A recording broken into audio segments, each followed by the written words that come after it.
I love learning about history, not just for the fascinating stories and the shocking events, but for the historical insight gained from learning about history. The more you study it, the more you see patterns and trends popping up throughout history. Strangely enough, when it comes to the Mandela effect, these kinds of patterns and trends tend to happen as well.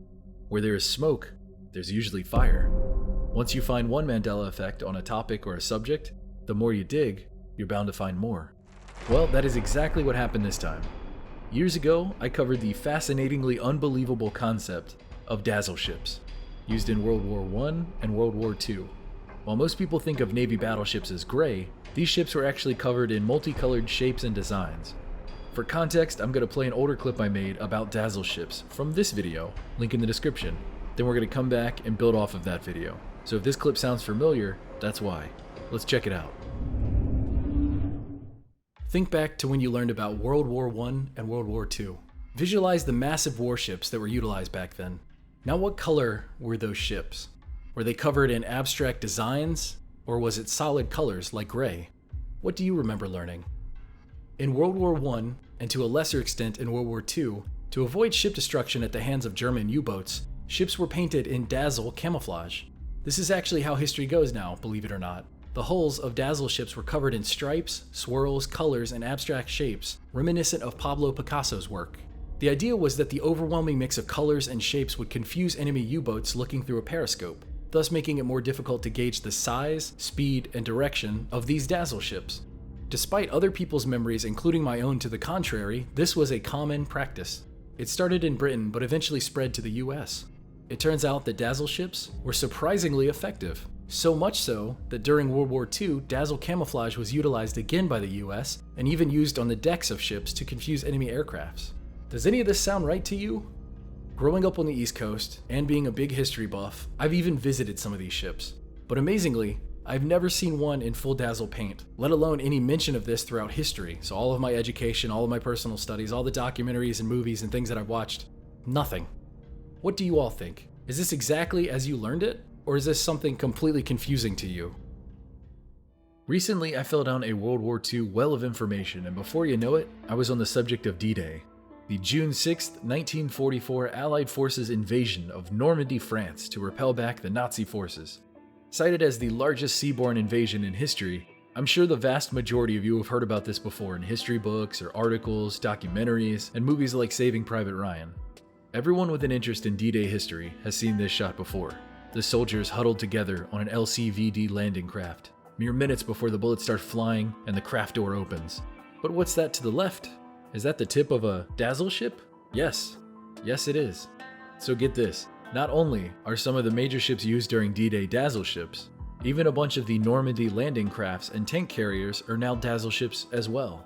They are beautifully colored with isometric designs, shapes, and colors. Sure, why not? Everything else seems to change, so why would I think these wouldn't? And here's the interesting thing. If you look it up, you'll find the weird thing is that there are still tons of residue of certain ships and landing crafts that aren't Dazzle designs. Some are still gray. But every time I check back on this strange Mandela effect, there seems to be more and more and more. It's almost like it's a Mandela effect in progress, like a slow transition from gray to all of them being Dazzle ships. So 5 years from now, if they are all gray, remember, they weren't always. In fact, since I made this original video on October 30th, 2019, the amount of digital content available for Dazzle ships has exploded. For example, the clip that I showed you from an earlier video, when I made that, I used nearly every single photo and painting I could find on Dazzle ships. It was that rare. That kind of information was really hard to find. But now there are so many more photos and articles about this stuff. Historical Mandela effects are so bizarre because it feels like they randomly come into existence with very few details, websites, articles, and videos available about them, and then they slowly build up a huge repertoire of information. Another big example of this phenomenon is the Black Tom explosion. The Black Tom explosion was the first terror attack on American soil all the way back in 1916. It took place in New York Harbor and is now known as the largest artificial non-nuclear explosion in history. The explosion was so big, in fact, that it shattered all glass in a 25-mile radius, including all of Manhattan, and permanently damaged the Statue of Liberty. Damages with inflation are estimated around $500 million today. This seemingly forgotten event until just a few years ago apparently caused America to get into World War I, not just the sinking of the Lusitania. For all of the mind-blowing details, watch my New York Mandela Effects video, then look up this historical Mandela effect on your own and see how much new data and information has miraculously been added.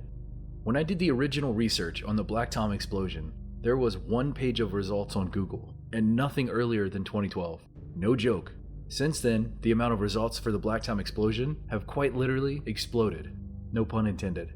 There are so many new articles, documentaries, and somehow unseen black and white photos that simply didn't exist before, at least not on the internet. The Black Tom explosion is my favorite Mandela effect of all time, so for new photos and details to continually appear 100+ years later is utterly perplexing to me. Anyway, back to Dazzle ships, let's try to be logical here. Could just be that some of the landing crafts were gray, and some were extremely colorful and vibrant for some reason or another, and everyone just didn't notice and we didn't talk about it. I mean, it's possible, right? You could also say, well, some ships belong to some countries and some belong to others. Absolutely. No one is disputing that. What is being disputed is their existence entirely. But if that wasn't strange enough, that's not even the biggest Mandela effect regarding this day. People online started noticing something was off with photos of D-Day. Take a look at this photo and tell me if you see anything weird. What caused this off feeling for so many people? Perhaps you noticed it yourself. It's the dozens and dozens of balloons floating in the sky. Do you remember seeing these in photographs or documentaries, reading about them, learning about them, ever seeing an article on them?